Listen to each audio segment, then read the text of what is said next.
I often put out that I'm on my way out the door to do an interview. Guess who would it possibly be? And I'm here at a top secret location, undisclosed.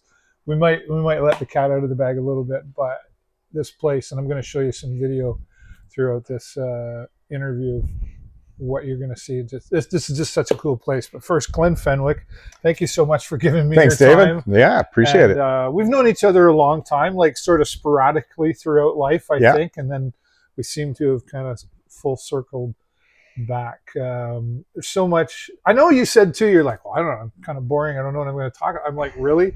We've already been talking for a half an hour before we started.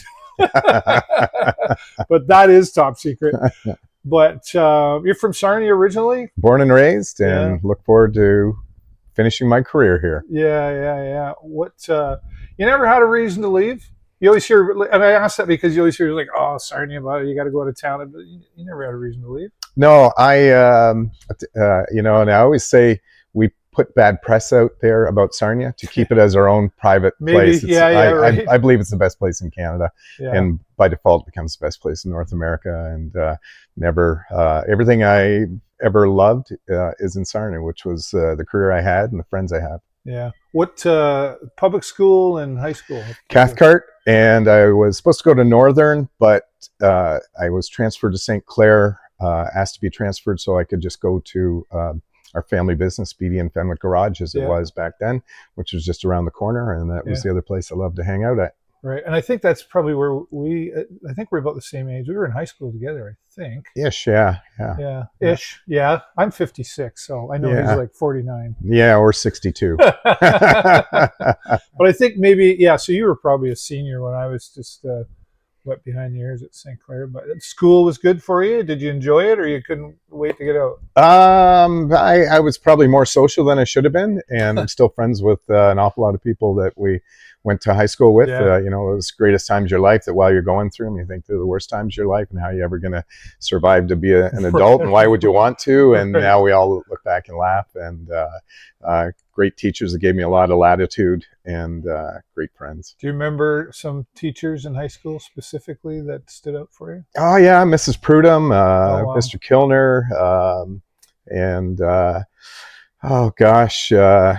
Mr. Spiro, Oh, Spiro, right. I never had him. He had him for math. And I can picture their faces right now.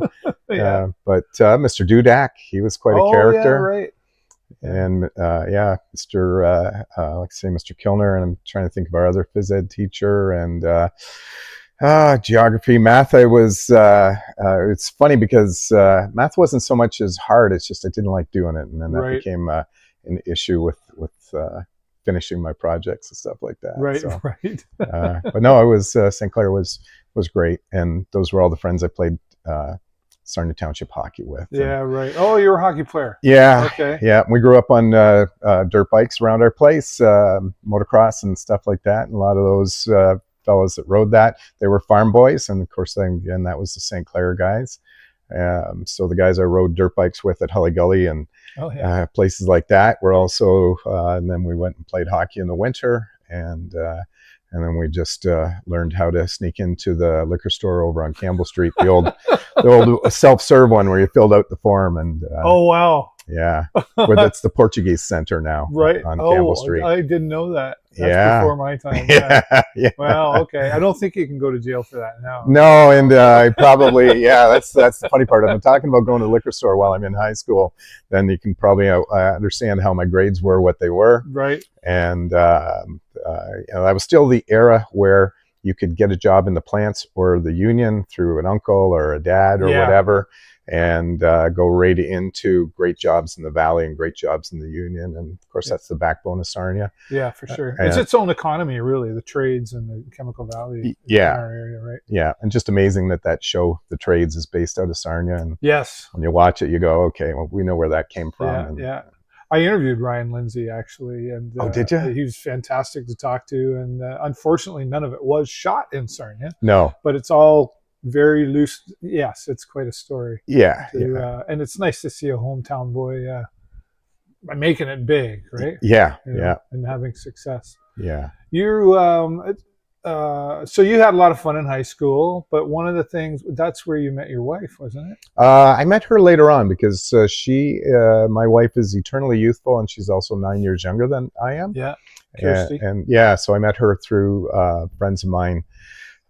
Later on, I kind of joked that I always sat out my first divorce. We didn't get married till I was 34, and Kirsty at that time was 25, Yeah. and met her through Sue and Ian Richmond, who were Oh yeah, friends of hers. And, right. yeah, and I used to chum around with Butch.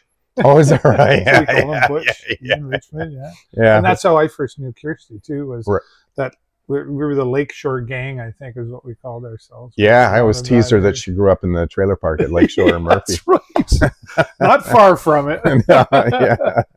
Yeah, and I remember hanging out with her, and then her sister, of course. And Janice, yeah. And then it was Mark Rowbottom. I don't know if you knew him. I know the name, but yeah. And me and Ian and Mike Savage and all those guys. They went to St. Pat's. Yeah. Right. Where did Kirsty go? She went to Northern. Okay. So she was a preppy. Yes. That's what we called them back then. But she might have been in the smoking area more so. Right. So that was so out of high school, but not far from it, that you guys met. And do you remember specifically? This is the test, right? Yeah. Get this right. How did you meet? So Sue and Ian said, why don't you come on out with us? And so where are we going? And they said, let's go to Stingers. And I said, not really my place, Stingers. But we'll go anyways. And Kirsty happened to be there back in that era when everybody had the smiley face shirts on, and she had beautiful red hair and a big smiley face. And we started talking, and she let Sue know that guy was kind of funny. So we went out a week later and been together 27 years since then. So. Yeah. That's amazing. Congratulations. Yeah, thanks. Yeah. And you guys have had quite an adventure together in life. I mean, you have children? Yeah, our daughter, Skylar, is 20, and she's going into her 4th year at Western, and our son, Vaughn, is 18, and he's going into his 2nd year at King's. And Kirsty and I are both shocked, surprised, and proud that they're going to university. Shocked? Because neither of us they didn't get it from us. And right. And both children did full French schooling through St. Thomas d'Aquin and St. SFX, and we don't speak French, so that's credit to their aptitude and fortitude. Well, come on, they must have got it from somewhere.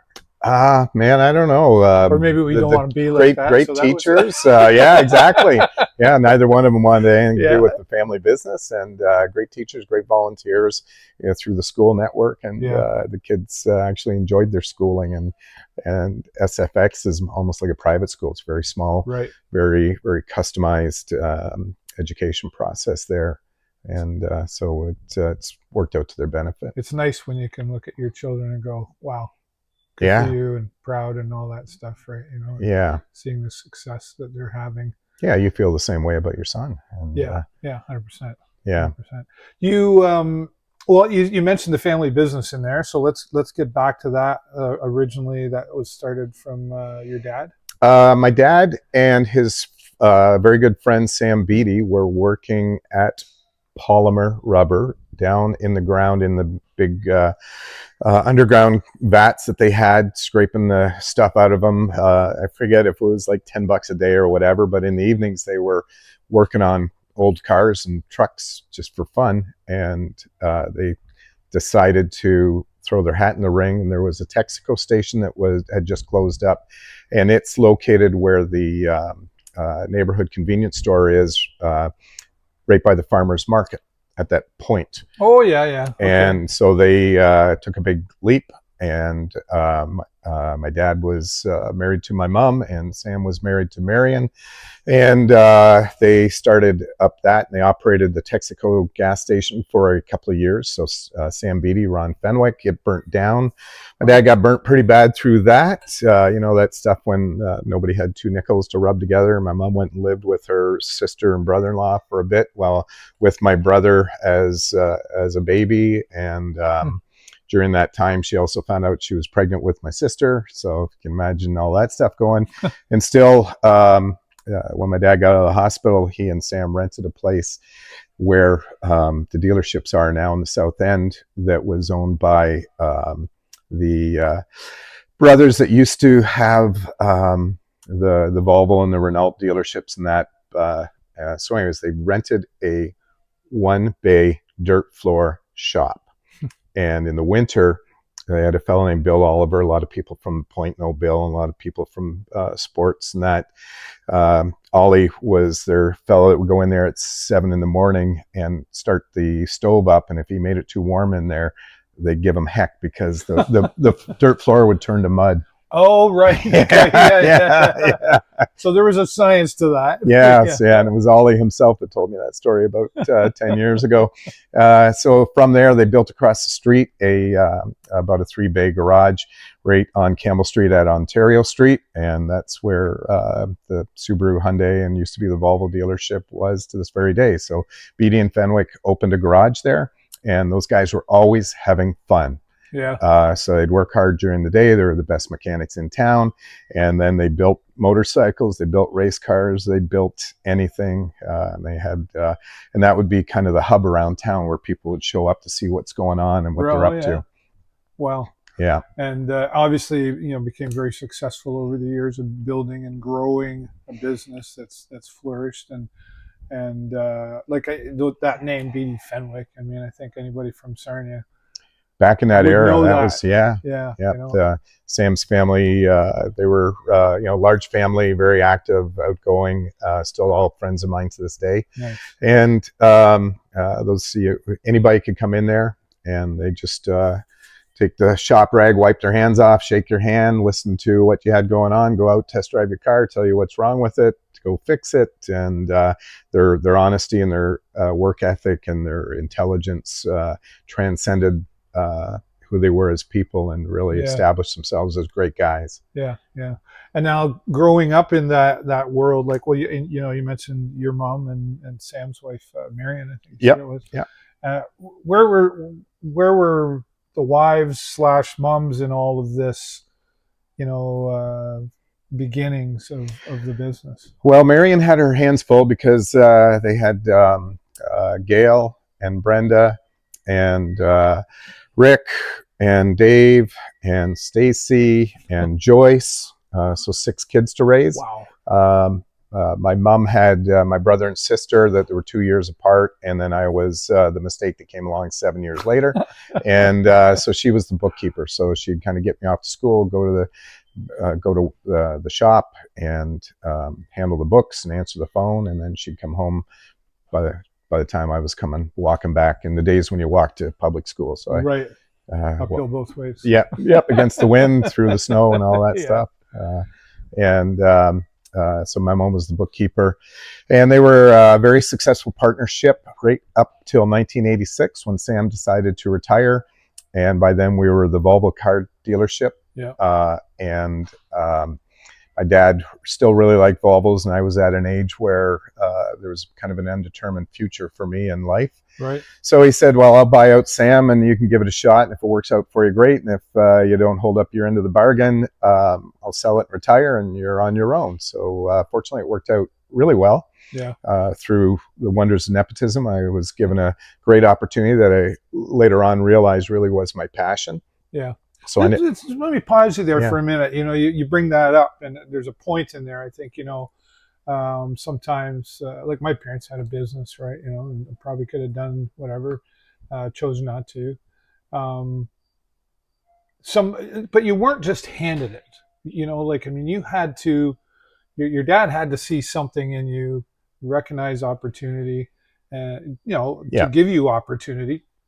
Who doesn't want to give their son or daughter an opportunity if they want to seize it and grow with it, right? Yeah. But you talked about at that point in your life, you were kind of at a crossroads, were you? Or yeah, from the point of view of the business wasn't big enough to handle all the Beatty kids and the Fenwick kids, right? And at the same time, I did hang around there all the time. He knew I liked to be around there.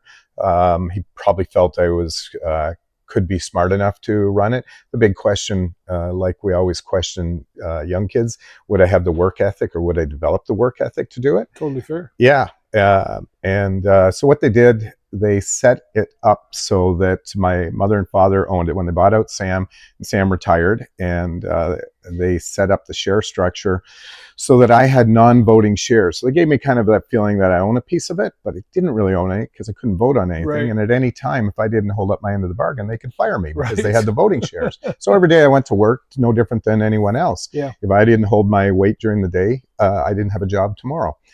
Fortunately, I didn't really have to hold that over my head very often because the more I spent time around there, the more I really just said, this is just so cool. And I did love the Volvo product that we had at that time. Yep. Firmly believed in it. You know, if you want to die of old age, drive a Volvo. They were a strong car. Yeah. You heard that. The bodies would probably go before anything else would. Yeah. Engines ran forever. Safest car in the world. Yeah. A vehicle is to get you around from A to B safely and reliably. Anything beyond that is just kind of your own personal reflection of what you want in a vehicle. You know, it's like you have a sports car, I have a sports car. Right. We identify with it. Right. And so that was the practicality of a Volvo. Yeah. And you know, fast forward to that, and that's what a Subaru is modern day. Yep. It's more like what the old company of Volvo used to be. Mm-hmm. Now the Volvo's a high-end luxury car. Yeah. So we carried that family practicality into everything. And at the same time, like I say, there were dirt bikes and airplanes around, like all the cool guy type stuff. And the guy type characters that were hanging around there, real characters that came from all over the place. And we went in a lot of different competitions of stock cars and motorcycles, and you saw all that stuff, and high energy and high testosterone and high risk. And if you didn't get hurt, you didn't have fun. Right. And then afterwards, they definitely all celebrated whatever successes and losses they had, and carried on. So that was the environment that I grew up in. Yeah. A positive environment, to be sure, right? And then a learning environment, you know. Oh my gosh, like, problem solving the whole time. Right. Well, I mean, because you're head cook and bottle washer at some point, you know, of everything, and you know, you're looking at the mechanic side, and then being a car salesman, right? You know, and to being a manager, all of that stuff. Yeah. Out of all of that, which part was the most fun for you? Was it the salesman? Was it the mechanic? Was it the man? Which part? So what happened was my dad and Sam were mechanical geniuses, old school soapstone guys with barely a high school education, but they could see everything engineering wise, and then they had the energy to do it. And then they had the wherewithal to, if they made a mistake, to figure out how to repair it and make it better. And they were always improving. So you're around that guy. It's really super intimidating. I just knew I was never going to be able to compete against that level of mechanical ability with stuff. And at the same time, they were terrific communicators. So then when the opportunity was there to take over the business, and I looked at, okay, this business is very small. And when you look at franchises in terms of whenever franchise areas shrink, they never shrink from the top down, they shrink from the bottom up. Right. So we'd always be at risk with not living up to the volume aspects that a corporation might have. So how do we stabilize ourselves? Well, I have to grow the business. And that was like a light bulb went on my head. That's really exciting and interesting to me. How can I grow this business without losing the core values of how we got here in terms of incredible quality and responsibility and honesty and forthrightness, but stabilize ourselves with volume, and that was the goal. So we go from you know, at that time they'd made it into a 5-bay garage. We had a single car showroom, and I was partners with my parents, and later on became a partner with Todd Clark from Ron Clark Motors in Wyoming. Right. Okay. And through surrounding yourself with the best people that fill in your weaknesses instead of insulating yourself by people that tell you don't have any weaknesses. Right. We were able to take it to the end. You know, it's 4 acres, 3 buildings, 2 franchises, selling 1,000 cars a year. So, and it wasn't just selling 1,000 cars a year. We fixed 20 to 40 cars a day. Right. It was everything, because we were, I always looked at us as a service department that sold cars as opposed to a retail franchise that fixed cars. Interesting. And that's the background I came from, was the service and parts area. It's because you sell a car once, but you service it through its lifetime if you do it right and they trust you to come back. Right. So that was a philosophy that was given to me by my dad and Sam, and one that I stuck with, and then put the best people in areas where I certainly had weaknesses and let them do their thing. And it served you well. Yeah. Over the years, and like I say. I always like to say I've watched from afar, and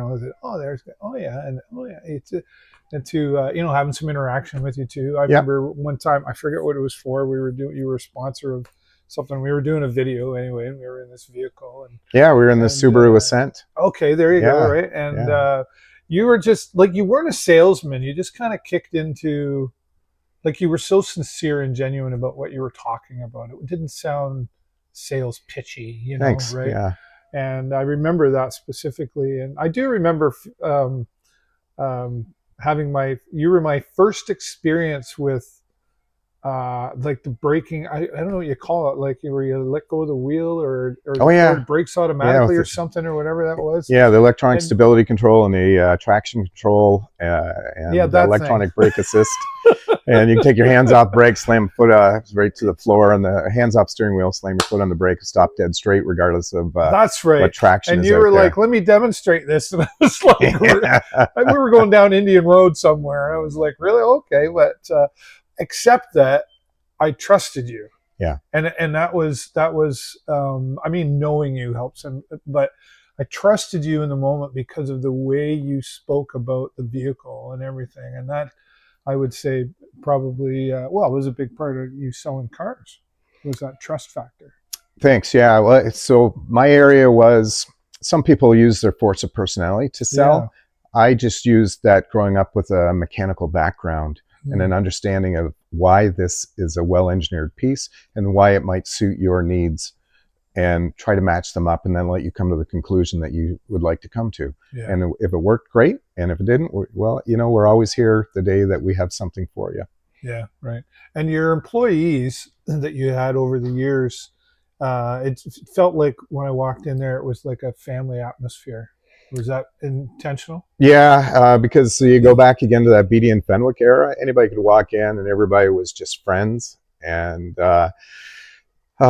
we cultivated a feeling of it being a club. Yeah. Hey, why don't you join the Subaru club? Why don't you join the Hyundai club? You're part of the Volvo family now. Right. And because certainly, again, with Volvo, a very unique product, very unique personality types that tended to buy them. Yep. And by nature, Subaru was, and it still is to a certain extent, although their volume has grown where they're now front of mind with a purchase of vehicle at almost every level. If you're thinking of a Honda or Toyota, you're thinking of a Subaru.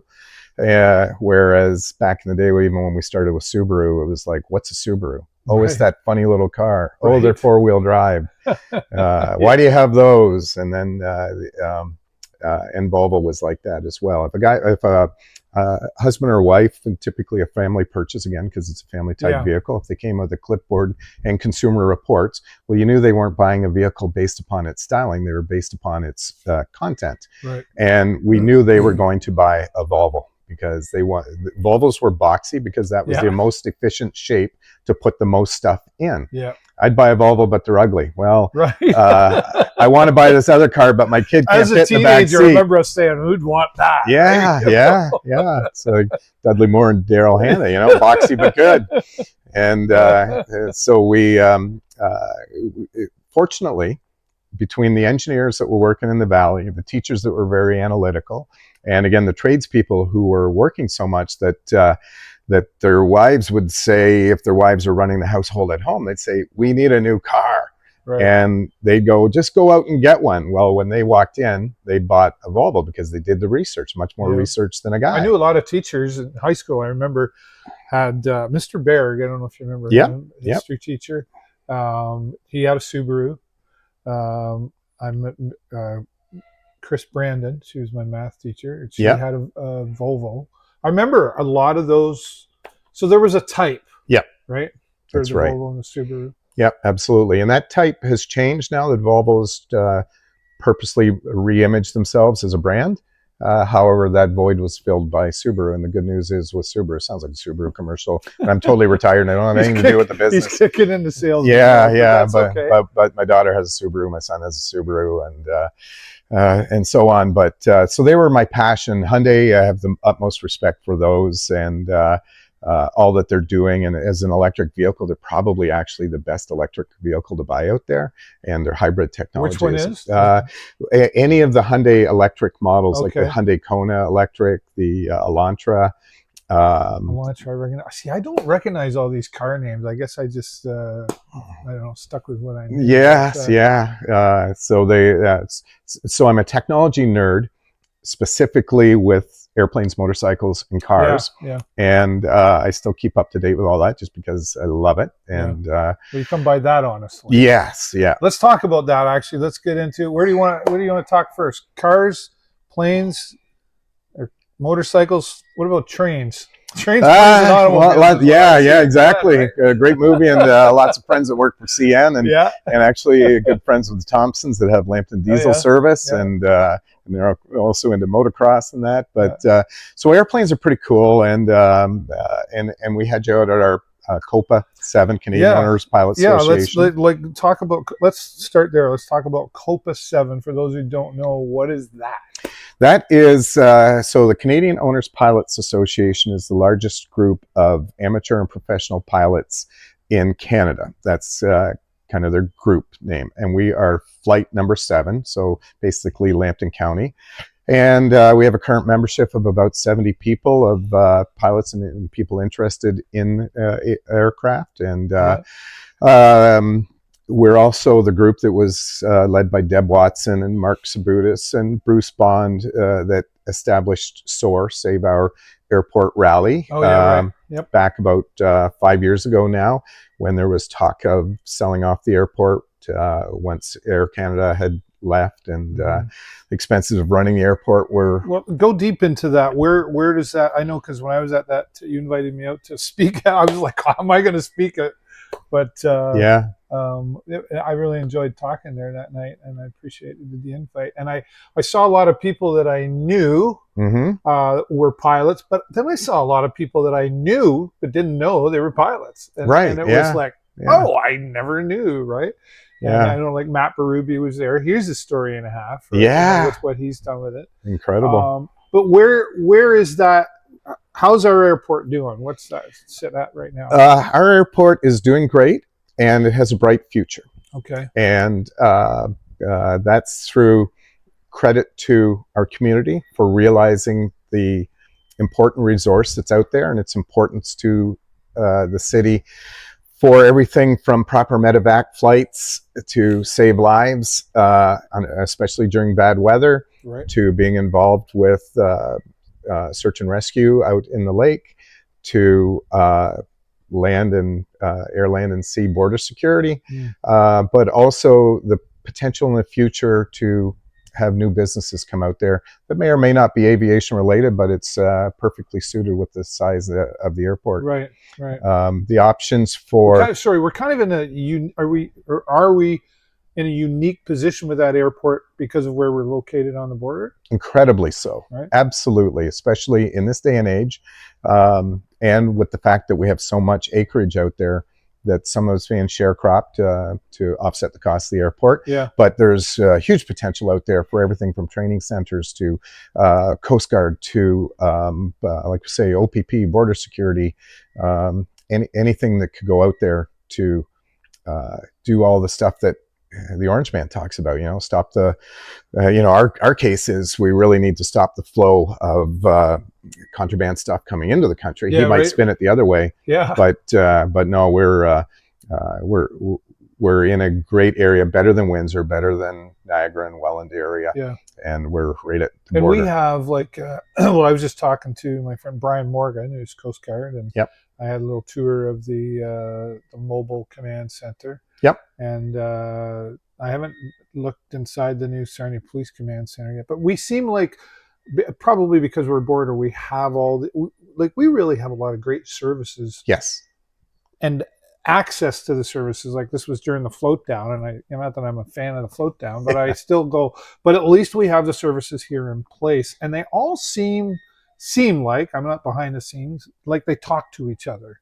Yeah. Is there talk with this group, with the airport, with Coast Guard, Sarnia Police, all that, or is that? We don't really have the avenue to be directly involved in those conversations. However, for instance, last month we had Kelly Provost. Yep.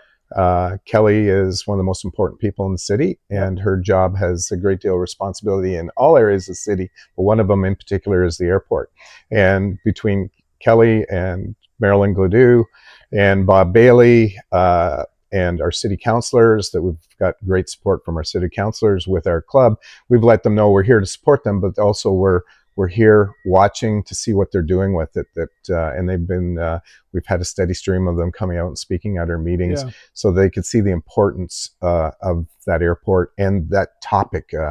There was a great deal of misunderstanding, or lack of understanding, not misunderstanding, lack of understanding as to how the airport actually operated. Right. And again, through, we feel COPA 7, and not myself personally, people prior to me, I'm kind of the newcomer with this stuff, did an incredible job communicating to city council, to the mayor, who's good friends with Chris Hadfield. That doesn't hurt. That helps. Yeah. Let's be honest, right? Yeah. And to Bob Bailey and Marilyn, that don't let this slip away. As a matter of fact, take it and run with it, because we're if you consider a landlocked community like St. Thomas, and St. Thomas is a very successful local airport down there, we should be doing even more and better than they are. So it's going to be great in the future. And not to denigrate the past, there's a lot of amazing stuff's happened out of the past. And Chris Hadfield's father,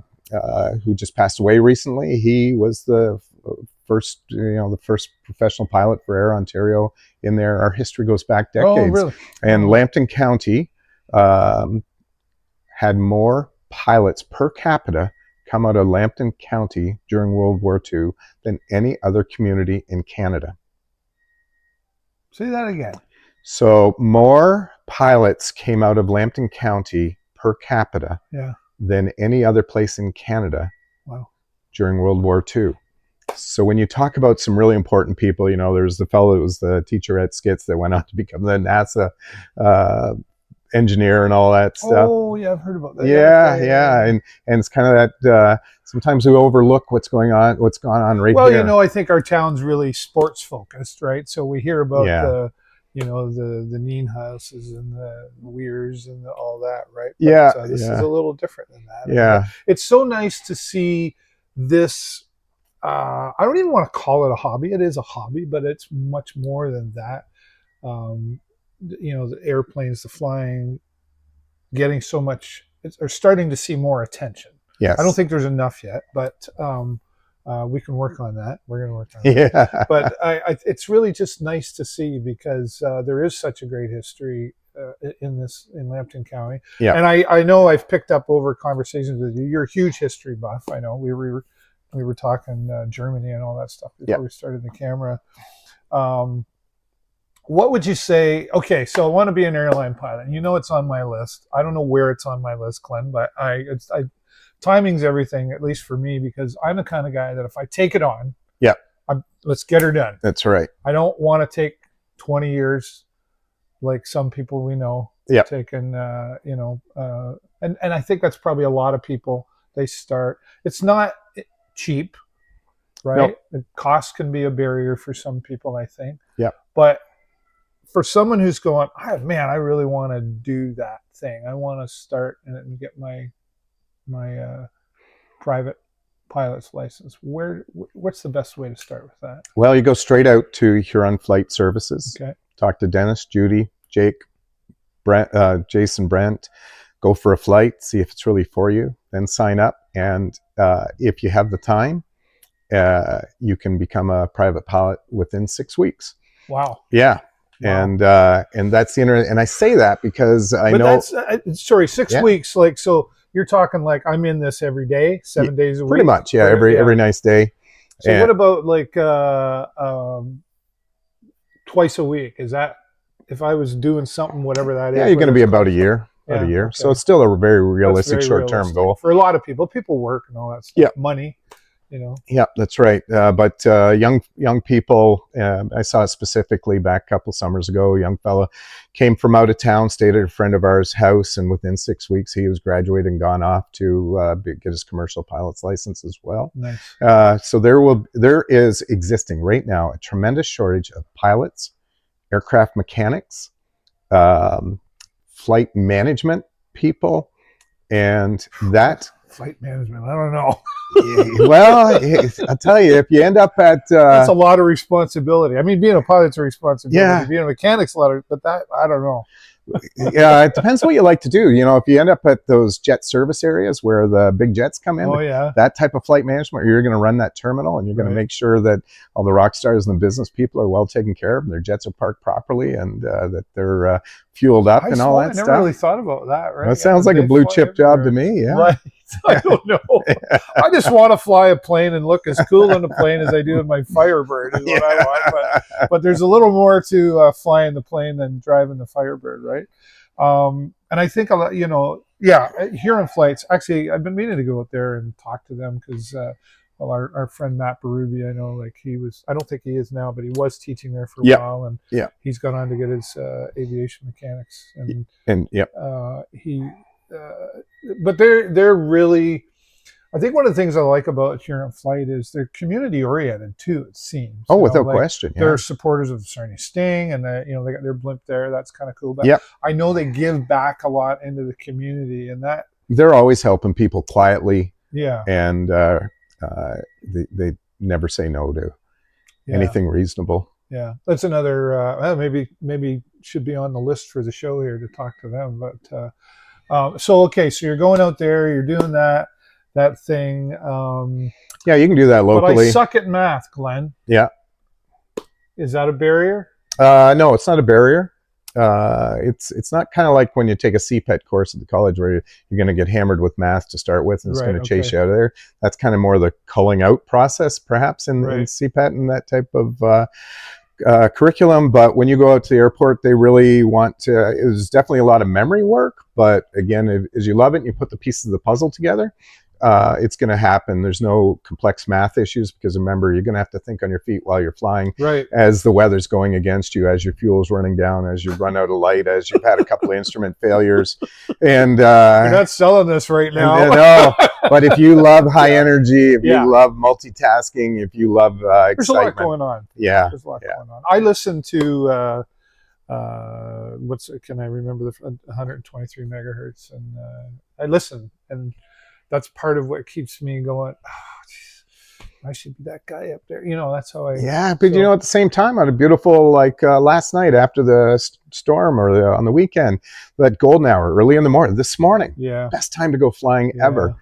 It's therapy, right? Yeah, it's so peaceful and beautiful sunsets Yeah. and gosh, there's Debbie Anderson's a newer pilot, and she's always posting on her Facebook these incredible pictures, and it's yeah, you know, it's relaxing, it's amazing, and she It's scary to my wife.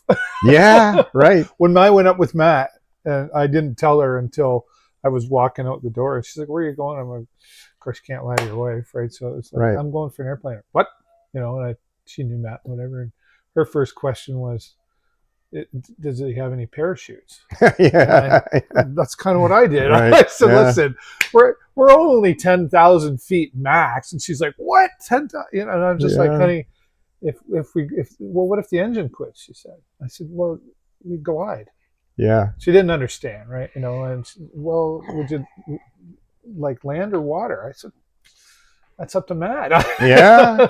I wouldn't have time to put a parachute on anyway if we were going down that quickly. Nothing's going to go down that quickly, and we're in southwestern Ontario, the flattest place this side of the prairies. You have so many nice fields to set it down gently. Matt said to me when we were flying, he actually said, because I'm talking, of course, and he said, I am listening to you, but his head was constantly doing this. He said, I'm always looking for a place to land, Yeah. just in case. And he said, no, I've got some pretty good spots I've picked out over the time that I flew. There's that guy there, and we actually flew by his farm and everything, and his wife was out taking pictures. And Oh, cool. anyway, yeah, it was very cool. Yeah. So I mean, like, and he was graceful enough to give me a ride in the plane, but I think he was throwing the hook out at the same time, because he knew if he got me in the plane, I'd probably go, catch the bug for it and everything. Yeah, it's a different type of hobby, because people say, well, you love all this stuff with engines, why don't you have a boat? And I go, man, a boat, you just kind of like doing this, or you're doing this, but you kind of shut your brain off, other than when you're trying to take it in and take it out. I make friends with people who have boats. Yeah, right. Or airplanes too, I guess, right? But, yeah, but so then they go, well, what's different? Well, isn't that the way it is when you're flying? I go, no, you're scanning the instruments every 90 seconds. You're always listening to the engine. You're watching navigation. You're watching the radio. You're making sure that whoever's with you is in good shape. And you always have in mind. So if you climb up to an altitude where if the engine were to quit, you could theoretically glide to somewhere. It might be a grass strip, might be a paved strip. If not, that's why Matt was saying, I'm keeping in mind, if the engine were to quit right now, where would I land? Interestingly enough, now, very simply on the iPad that you have on the dash of your airplane, it'll show you the gliding distance with a ring based on the performance parameters that you punched in. Technology. So you can land anywhere within that green ring. Nice. And as long as that green ring is over top of an airport, then you're... I think he did show me that. Yeah. It's... I felt really confident going up. I mean, I had a couple, even my buddies were like, really? And I'm like, well, first of all, I've known Matt since he was a young fellow. Oh, really? Yeah. And so I knew him and I trusted him, right? Yeah. To go if I went up with you or Joe or whoever, right? But, it's nice to see that is getting more attention, and it's still, I think it was a way to go with it. But so shout out to Huron Flight Services. Check them out. We'll put them in the comments as well. Now that, and then I'm going to take some B-roll of this, but right now, can you just kind of quickly go through what we're going to see, starting with the biplane in the back there? So we have a biplane that looks like an old biplane, but it was designed in the late 60s by Plans to look like an old vintage biplane, but it was built in 1983. And my father purchased it a year later. I flew it for quite a bit with him back in that time. It's called a Starduster 2, as in two-seater, and the 2 is actually TOO, as in too much fun. Right. Nice. Yes. Nice. And my dad and his friend Rick rebuilt it. Rick did the majority of the work during the 2000s. They stripped it right down to a bare fuselage, bare wings, rebuilt it, improved it, made it nicer in every way. And so we look beautiful. Has a real Trumpian red, white, and blue stars and stripes. Yeah. Which actually, between it being called the Starduster, and that's a takeoff of a paint scheme that was very on a very famous airplane back in the 70s. Okay. Then you've got some others in here as well. Yeah. So there is 3 of them are called a Vans RV4. So Vans is the brand name, kind of like Vans shoes, but not related. Right. And RV is Richard Van Grunsven. He's the designer, still alive, very vibrant fella in his 80s. And it's his 4th design. So it's sit one behind the other. So it's tandem seating, and it's a tail dragger. The engines have air-cooled 4-cylinder aircraft engines in them. They're very, very fast. So they typically cruise between 180, 200 miles an hour. At the same time, though, landing distances are 500 feet and takeoff distances are 500 feet. So we're sitting here at Rick's Request grass strip that's 2,000 feet. And when you come in and you land at the far end, you feel like you waste more gas taxiing to get up here than you did when you're up flying. But that's the landing strip I'd want. Yeah. It's pretty cool. And then Rick also has a home built. And these are all considered home built or experimental category aircraft, which means you can work on them yourself, which for a handyman, it's fantastic. Sure. And it adds to the whole ownership experience. You don't have to report to Transport Canada every time you change a spark plug. Yeah. Well, in actuality, that's right. You have to get a person like Matt Berube, who's licensed to install that spark plug and pay Matt to do it. Right. And so that's what drives up the certified aircraft ownership costs. Yeah. And then there's also an airplane down here with a yellow fuselage and silver wings, and that's a Jodel. And it's a very slow-flying, docile, fun plane where you go out, take off here, and fly out to Reese's Corners to Skyview for breakfast. Right. And you'd run along like 100 miles an hour, and you're 500 feet off the ground, and you can smell the wheat, and smell the corn, and all that. It was funny when we were out. Where was it? Where we had out in Oil Springs at Don Kersey's, right. Don and Karen's. And here I am walking up, like I'm a total stranger to all of this, right? And I'm in for this experience, and all of a sudden, and there's like people flew their airplanes to the meeting. Yeah, and I just think, wow, okay, some people take a taxi or whatever, but this is, that was really cool. This space, though, and thanks for talking about these. This space, though, like when we got here, you won't know where this is. I don't think we're going to tell you. Some will know, but it's like the Bat Cave. It's like Glen pulled up and the doors opened and you pulled the truck inside. I was like, what am I in for here, right? But this is, and I know this is a collaborative effort of building this, cleaning this up to what it is now and what you're going for. We'll have to come back another time to talk more. But I want to talk about motorcycles. I know that's another one of your passions as well. And you just came back from Colorado, a huge trip. Yeah. So they're called BDR rides, Backroad Dream Rides. Okay. And in various parts of the United States, a large group of volunteers have put together these gravel roads, ATV trails, kind of really off the beaten path. Through some of the most beautiful places in America. I followed your journey. I was like, yeah. So you can do it we did it in Colorado. That was, and I went with a very good friend of mine, Rob Hewitt, who'd done it before, but in larger groups. So we basically towed the 2 motorcycles out there, Husky 501s, and we rode them up to the top of the state of Colorado, and then down through Steamboat Springs, Vail, Beaver Creek, right down to the bottom of the state. And then we went over to Moab, Utah, and we went all through the Slick Rock, where the people take their Jeeps and their mountain bikes and their motorcycles. And so we were at many times at elevations as high as 12,000 feet in the Intercontinental Divide, or the Continental Divide. And it's also in the high desert where it was well over 100 degrees, and always off in the boonies, and some really, really rough stuff, and some really just amazing vistas around every corner. And we did some camping, and we did some cheap motel stuff. 2,000 kilometers, 10 days. Dream ride for me. We had a great time. We had no breakdowns, no meltdowns. That's nice. That's always because a couple of flat tires, but that's not a big deal to change that. That's But this is for a particular style of motorcycle. Like this wouldn't be for my cruiser. No, very much adventure bike. Right.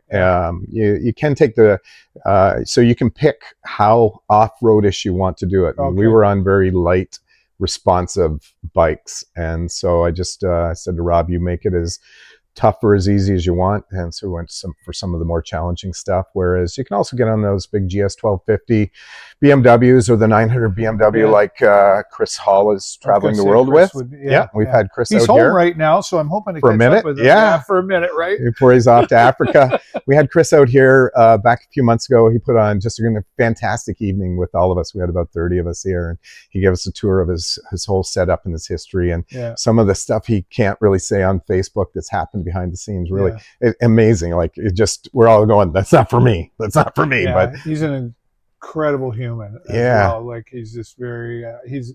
I'm coming back for you, Chris. Yeah. We need an update interview there, but that's incredible. So I mean, life's been a great adventure for you. You've pretty much done the things you wanted to do, from airplanes to motorcycles to business, and happy marriage and family. Out of all of that, is there something you haven't done yet that you're still wanting to do, Glenn? There's one airplane left out there that I'd like to own, which sounds materialistic, but there's 2 things about it. One was I first saw it when I was 12 years old with my dad, when we were flying together. So I was lucky enough to be flying with my dad from the time I was a kid. And I said, "What's that?" And he said, "That's a such and such airplane." And I go, "Wow." And he goes, "Yeah, that's my favorite airplane." And maybe it was because he put that in my head at that time, but this airplane has a certain, just a certain appeal to a great many people.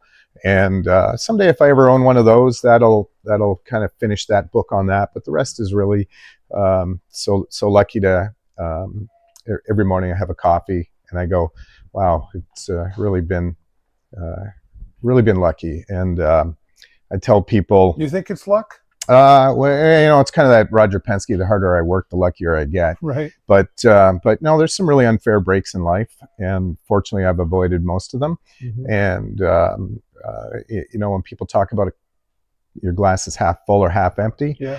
I was lucky enough to be born with wiring where I say my cup's always been born full. Actually, meniscus, it's almost overflowing a little bit, but right. the molecules are just clinging together.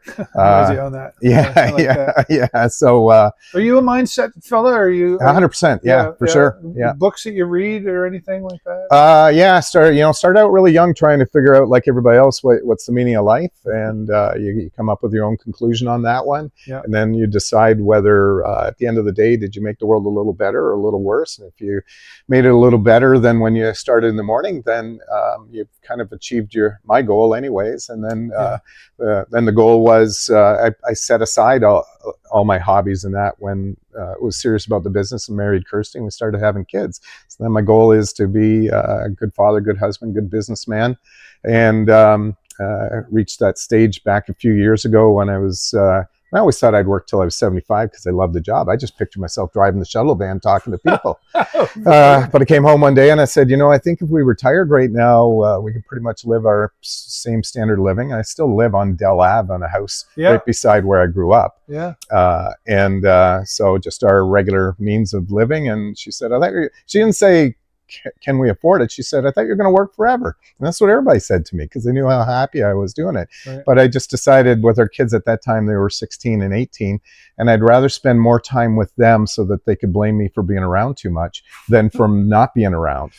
And good for you. Yeah. So within 18 months, I was retired and never looked back. And to have the kids going to school in London and to be in a position where we were able to put them in a house with their cousin and with another good friend of the family when they go back to school next week. I mean, that's really the meaning of life. So other than, like I say, one airplane that would be a materialistic thing, the rest is all materialistic BS. Yeah. You can take it away tomorrow and I'll go back to being the guy that slept on a futon in a broken down house where the Subaru showroom is right now. I was as happy then as I am now. But it's the people along the way that's made the ride worthwhile. Yeah. And you mentioned in there when we talk about mindset, I forget where we were talking about, but you said being around the right people. Yeah.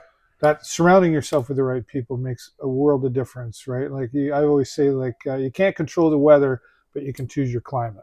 Yep. Right? Yeah. Great. Same idea. Beautiful. You believe highly into that philosophy? Yeah, without question. Your gut tells you, gives you that vibe as to, and you want to be around people that hold the best principles that you aspire to, and then you'll come up to that level as you try to grow as a person from the time you're young. What about taking advice? And we're going to wrap up here shortly, but what about taking advice from people? Do you have to learn? I've always said, don't take advice from people who don't have what you want. Is that, do you have to learn that lesson along the way? So I joke that the day I really kind of flicked the switch was when I looked in the mirror and I realized that that's the guy that makes all the mistakes, and admitting that I've made mistakes instead of trying to overcompensate with too much ego and bravado and insecurity and all that stuff. So then once I could say, I probably make 6 mistakes before I even brush my teeth in the morning. And and so now it's okay to say I screwed up. And then it's okay to have other people around you that say, I tried, but I screwed up. That's cool. As long as you tried, that's all that matters. So now you sit there and you constantly try to improve and grow and get smarter. So during the time I've been retired, I still have gone back to school to learn about things that were really interesting and important to me. Yeah. So with the kids, we all sit there and feel for them in every possible way, but we want them to earn and learn. Earn and learn. Great way to put it. Yeah. Glen, we're out of time, unfortunately. I know we're probably going to talk more, but we just don't have time to put it all on here. But I knew this would be a really fun conversation, and I was looking forward to coming out to the undisclosed location. And I know we're going to be seeing more of each other too. And I'm going to come out and see Huron Flight Services, and maybe you should too. Or reach out to Glen if you got any questions. He's on Facebook, and I know he'd be more than happy to talk to you about any of what we've shared here today. Thanks so much. Thanks so much, David. I appreciate you. And it's great. Thanks to all of you for watching. As always, I'm going to tell you to click the love button, but click the share button. It's the most important button, so we can share Glen and everybody else's story here. But as always, that's all the time I got for you this week. Have a great week and an even better weekend. See you next time right here on the show. Bye for now.